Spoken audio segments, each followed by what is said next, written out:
യാക്കൂബ് നബി അലൈഹിസ്സലാം പറഞ്ഞു, അസ്രായിലേ, അല്ലാഹുവിനോട് നീ സംസാരിച്ചിട്ട് എന്റെ കാര്യം ഒരു പരിഗണന എത്തിക്കണം. അങ്ങനെ അവസാനം അസ്രായിൽ അലൈഹിസ്സലാം യാക്കൂബ് നബിയോട് പറയുന്നു, നബിയേ, നിങ്ങളുടെ റൂഹ് പിടിക്കാൻ വരുന്നതിന് മുമ്പ് 3 ദൂതന്മാരെ ഞാൻ പറഞ്ഞു വിടുന്നതാണ്.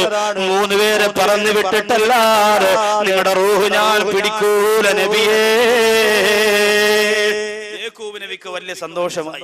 റൂഹ് പിടിക്കാൻ അസ്രായിൽ വരുന്നതിന് മുമ്പ് 3 പേരെ അസ്രായിൽ പറഞ്ഞു വിടും എന്ന് പറഞ്ഞിട്ട് യാക്കൂബ് നബി അലൈഹി സ്വലാത്തു വസ്സലാമിന്റെ മുമ്പിൽ അസ്രായിലും. അങ്ങനെ ഒരു അവസരം നമുക്ക് കിട്ടിയാലോ? അങ്ങനെ ഒരു അവസരം നമുക്ക് കിട്ടിയാൽ എന്റെ പ്രിയപ്പെട്ട സഹോദരിമാരെ, നമ്മളെന്നും സീരിയൽ കാണും, എന്നും പലിശ വാങ്ങും. കാരണം അസ്രായിൽ മുന്നറിയിപ്പിന്റെ ആളിനെ വിട്ടില്ലല്ലോ എന്ന് പറഞ്ഞുകൊണ്ട് ബാക്കി തെറ്റുകൾ ചെയ്തുകൊണ്ടിരിക്കും. ആളെ വിട്ടിട്ട് ചെയ്താൽ മതിയല്ലോ ബാക്കി കാര്യം.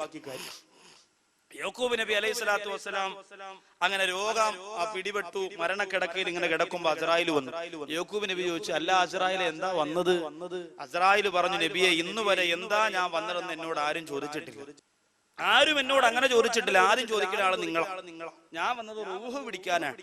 യാക്കൂബ് നബി ചിരിച്ചുകൊണ്ട് പറഞ്ഞു, അതൊന്നും അല്ലാത്ത പരിപാടിയായിപ്പോ. നമ്മൾ തമ്മിൽ ഒരു എഗ്രിമെന്റ് ഉണ്ടായിരുന്നു, നമ്മൾ തമ്മിൽ ഒരു കരാറുണ്ടായിരുന്നല്ലോ. എന്റെ റൂഹ് പിടിക്കാൻ വരുന്നതിന് മുമ്പ് 3 പേരെ എന്റെ അടുത്തേക്ക് പറഞ്ഞു വിടുമെന്ന് പറഞ്ഞ അസ്രായിലെ ആ കരാറ് നീ മറന്നുപോയോ? അസ്രായിൽ അലൈഹിസ്സലാം പറഞ്ഞു, ഞാൻ വാക്കുപാലിക്കുന്നയാളാ. ഞാൻ നിങ്ങളുടെ അടുത്തേക്ക് 3 പേരെ പറഞ്ഞു വിട്ടിരുന്നല്ലോ, ഇവിടെ വന്നില്ലേ? യാക്കൂബ് നബി പറഞ്ഞു, ഇല്ല. അസ്രായിൽ പറഞ്ഞു, വന്നു. ആരാണത്? അസ്രായിൽ അലൈഹിസ്സലാം പറയുന്നു, ഒന്ന് ബയാലു ശഅരിക ബഅദ സവാദിഹി. നബിയേ, നിങ്ങളുടെ തലമുടിയും ദാടിയും എത്ര നല്ല കറുപ്പുള്ള രോമമായിരുന്നു. ആ രോമം വെളുത്തില്ലേ നബിയേ? അത് ഞാൻ പറഞ്ഞു വിട്ട മരണത്തിന്റെ 1ാമത്തെ സിഗ്നലാണ് നബിയേ. 1ാമത്തെ ദൂതൻ അതാണ്. നരച്ചു പോയാൽ പിന്നെ വലിയ താമസമില്ല. ഇപ്പൊ സഹോദരിമാര് വിചാരിക്കും, അല്ലാഹുവേ, എന്റെ പിന്നെ ഇക്കാടെ കാര്യം ഏകദേശം ഒതുങ്ങാറായി, ഇനിയിപ്പോ നരയ്ക്കാനൊന്നും ബാക്കിയില്ല, ഏകദേശം എന്റെ ഇക്കാടെ കാര്യം ഒതുങ്ങാറായി. നിസാരമല്ല. നരവാദിച്ചവരെ ആരും കളിയാക്കണ്ട. അവര് ഭാഗ്യവാന്മാരാണ്. കാരണം അവരുടെ മരണത്തിന് മുമ്പ് അല്ലാഹു അവർക്ക് അങ്ങനെ ഒരു അടയാളം കൊടുത്തില്ലേ? അടയാളം കൊടുക്കാതെ എത്ര പേര് മരിക്കുന്നു? നല്ല കറുത്ത രോമമുള്ള എത്രയോ പേര് മരിച്ചുപോയി. ആലോചിച്ച് നോക്കി. അപ്പോ ഇവർക്ക് അല്ലാഹുവിന് അവരോട് ഇഷ്ടമുള്ളത് കൊണ്ട് അല്ലാഹു പറഞ്ഞു, എന്തേ, ഈ നര കണ്ടിട്ട് നീ അറിയണം മരണം ആസന്നമായി. അതുകൊണ്ട് കയ്യിലിരിക്കുന്ന റിമോട്ട് കളഞ്ഞിട്ട് തസ്ബീഹ് എടുത്തോ, ദിക്ർ ചൊല്ലിക്കോ. ആഴ്ചപ്പതിപ്പും ആരോഗ്യ മാസികയും 10 വയസ്സ് കുറയാൻ 10 വഴികളെന്നും പറഞ്ഞ് ഉമ്മാമാക്ക് വാങ്ങിച്ചുകൊണ്ടിട്ട് കൊടുക്കണ വനിതയൊക്കെ മാറ്റി വെച്ചിട്ട് ഖുർആൻ എടുത്ത് വെച്ച് ചോദിക്കോ, യാസീൻ ബുക്ക് കയ്യിലെടുത്തോ. 10 വക ഏടും 15 വക ഏടും പണ്ട് കാലത്ത് അടുക്കി വെച്ചിരുന്നല്ലോ അലമാരയിൽ. 15 വക ഏട്, 10 വക ഏട്, അത് ഇത് അങ്ങനെ എന്തെല്ലാമായിരുന്നു. അതിന് പകരം അലമാര ഇരിക്കുന്നത് എന്താ? കൽവാണ് ഫാത്തിമ, കാലാണ് ആയിഷ, നെഞ്ചാണ് റംല, കുടലാണ് സൈനബ എന്ന് പറഞ്ഞ കുറെ ആൽബം കാസറ്റുകളാ ഒടുങ്ങി തിന്നാൻ. എന്താ മൊഞ്ചുള്ള പാട്ടുസ്താദേ. അല്ലോ, ഉടനെ ജുമയിലെത്ത് 16ാം ഭാഗം, 40ാം കത്ത് ഉറങ്ങാത്ത ഭാഗ്യം ഉടനെ ജുമയിലെത്തി. പാപ്പ അവർക്ക് അതാ ഇഷ്ടം. നബിദിനത്തിന്റെ തന്നില്ല സമ്മാനം തന്നില്ല. മുട്ടുവരെയുള്ള പാവാട ഇട്ടിട്ട് കുറെ തിളങ്ങുന്ന ഷർട്ട് ഇട്ടുകൊണ്ട് കോല് കളിക്കാൻ കുറെ പെൺകുട്ടികൾ ഇറങ്ങി വരുമ്പോ ഹജ്ജ് ചെയ്തോര് പോലും പറയാം, നല്ല മൊഞ്ചുള്ള പാട്ടു, സുബ്ഹാനല്ലാഹ്, തികഞ്ഞു. ആലോചിച്ച് നോക്കി. ഇതിന്റെ ഗൗരവം നമ്മളെ പിശാചി ഏതൊക്കെ മോഡലിലാണ് നമ്മുടെ മനസ്സിലേക്ക് ഇറങ്ങുന്നത്. ഗൗരവത്തോടെ ആലോചിക്കണം. ഞാനിത് തമാശക്ക് പറയണതല്ല. നമ്മളൊക്കെ അതിൽ പെട്ടുപോയില്ലേ? നമ്മളൊക്കെ അതിൽ കുടുങ്ങിപ്പോയില്ലേ? നമ്മളൊക്കെ അതിന് അഡിക്റ്റായി പോയില്ലേ? അല്ലാഹു നമ്മെ കാത്തുരക്ഷിക്കുമാറാകട്ടെ. അതുകൊണ്ട് നര നല്ലതാണ്, നര നല്ലതാണ്. ഉമർ ഇബ്നുൽ ഖത്താബ് റളിയല്ലാഹു തആല അൻഹു താൻ മരിക്കുമെന്ന് മുഖത്ത് നോക്കിയിട്ട് പറയാ, ഒരാളെ ജോലിക്ക് നിശ്ചയിച്ചിരുന്നു എന്നും ഒരാള് ഉമർ റളിയല്ലാഹു അൻഹുവിന്റെ മുഖത്ത് നോക്കിയിട്ട്, ഉമറേ, നിങ്ങൾ മരിക്കും എന്ന് പറഞ്ഞ് 1-ാം തീയതി ഒന്ന് ശമ്പളവും മാറ്റിക്കൊണ്ട് പോയിക്കോ. അങ്ങനെ ഒരു ജോലി ദുബായിലോ സൗദിയിലോ നമുക്ക് കിട്ടിയിരുന്നെങ്കിൽ ഒറ്റ ചെറുപ്പക്കാരി കേരളത്തിൽ വാതിലൊക്കെ കാണും. എല്ലാം പ്രമാണ സൊസൈറ്റി കൊണ്ടുവച്ച് കേൾപ്പിക്കും. അവിടെ പോയിട്ട് അറബിയുടെ മുഖത്ത് നോക്കിയിട്ട്, അറബി, നിങ്ങൾ മരിക്കും, നിന്നെ കുരു കൊണ്ടുകൂടാ ചീത്താനെന്ന് പറയുമ്പോൾ 1-ാം തീയതി ആകുമ്പോൾ ശമ്പളം. നല്ല ജോലി. 1-ാം തീയതി ആകുമ്പോൾ ശമ്പളം. ആലോചിച്ച് നോക്കേ.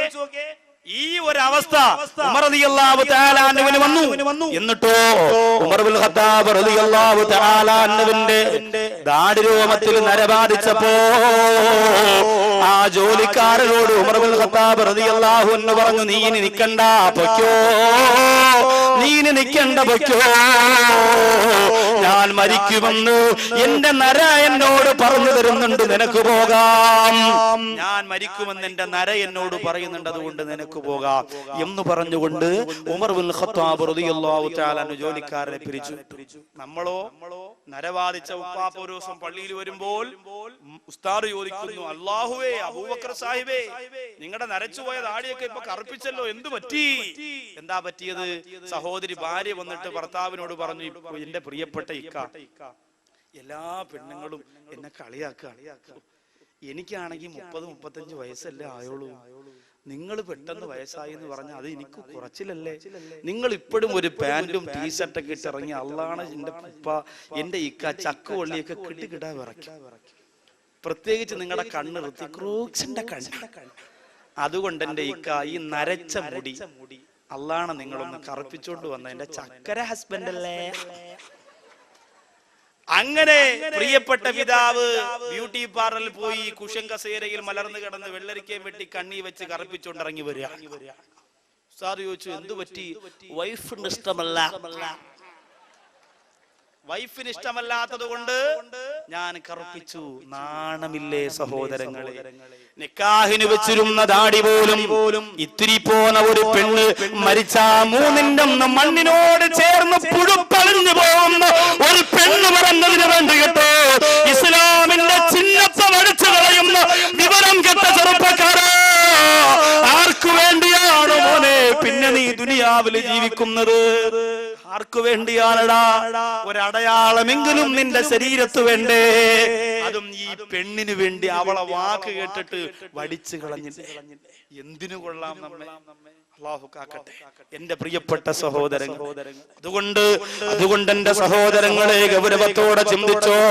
ഇന്ന് വെളുത്തതിനെ കറുപ്പാക്കാൻ ഇറങ്ങുന്ന മരുന്നുണ്ടല്ലോ, ആ മരുന്ന് തേച്ചാ നിന്റെ വുളു ശരിയാവൂല, നിന്റെ കുളി ശരിയാവൂല, നിന്റെ ഇബാദത്ത് പോലും അല്ലാഹു സ്വീകരിക്കൂല. പടച്ചോന് കാത്തുരക്ഷിക്കട്ടെ.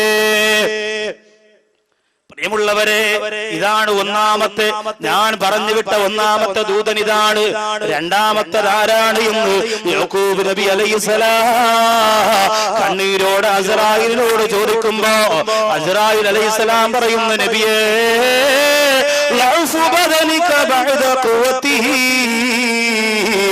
അങ്ങയുടെ ശരീരത്തിൽ അല്ലാഹു ആഫിയത്ത് തന്നിരുന്നല്ലോ, ഇന്ന് ആഫിയത്ത് പോയല്ലോ, അങ്ങ് രോഗിയായി തീർന്നല്ലോ. അങ്ങേക്കൊന്ന് വലിയ രോഗങ്ങളാണ്, തളർന്നു പോയല്ലോ, അങ്ങേ കൊണ്ടൊരു ജോലിയും ചെയ്യാൻ കഴിയുന്നില്ലല്ലോ. ഇത് ഞാൻ പറഞ്ഞു വിട്ട രണ്ടാമത്തെ സിഗ്നലാണ്, മരണത്തിന്റെ രണ്ടാമത്തെ മുന്നറിയിപ്പുകാരൻ.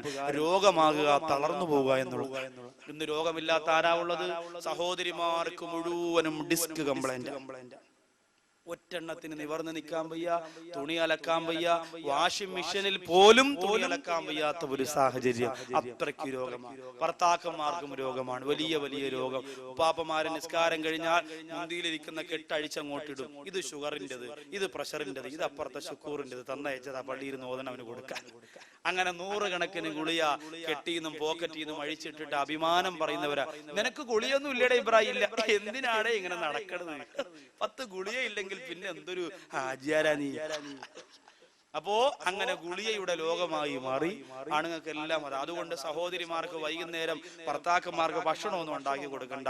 പശുവിന് പിണ്ണാക്ക് കലക്കണ പോലെ ബക്കറ്റിനകത്തൊരു സാധനം ഉണ്ട്, മെഡിക്കൽ സ്റ്റോറിൽ നിന്ന് കിട്ടും, വാങ്ങിക്കൊണ്ടുവന്ന് കലക്കി വെച്ചിട്ട് ഇക്ക കോഴ്സ് റെഡി, കോഴ്സ് ഇക്ക വന്ന് പതുക്കെ മുക്കൾ കുടിച്ചോണ്ടങ്ങ് വയ്ക്കും. അപ്പൊ കോഴ്സ് അതോടുകൂടി അങ്ങ് പോവില്ല. എല്ലാവർക്കും ഇപ്പൊ ഇതാ വരുക. ഏതായാലും എന്റെ പ്രിയപ്പെട്ട സഹോദരങ്ങളെ, കഴിഞ്ഞു രോഗം, എല്ലാവർക്കും രോഗം. ഏറ്റവും വലിയ രോഗമാകുന്ന ക്യാൻസർ പോലും, വേദനയുള്ള രോഗമാകുന്ന ക്യാൻസർ പോലും പടർന്ന് ഓരോ സമുദായത്തിലെ ഓരോ ഭാഗങ്ങളിൽ പടർന്നു പിടിച്ച് ഓരോ കുടുംബത്തിൽ ഒരാളെന്ന നിലയിൽ ഇന്ന് നിറഞ്ഞിരിക്കുന്നു. അല്ലാഹു കാത്തുരക്ഷിക്കട്ടെ. രോഗം വരാതിരിക്കാൻ, വലിയ വലിയ രോഗങ്ങൾ നമ്മുടെ മക്കൾക്ക് വരാതിരിക്കാൻ നിറകണ്ണുകളോടെ എന്റെ പ്രിയപ്പെട്ടവരെ നിങ്ങൾ ദുആരക്കണം.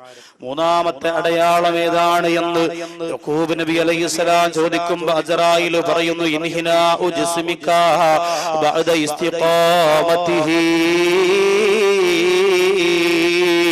അങ്ങയുടെ ശരീരമുണ്ടല്ലോ, ആ ശരീരം വളഞ്ഞു പോവുക, കൂനിപ്പോവുക, നിവർന്നു നിൽക്കാൻ പറ്റുന്നില്ല.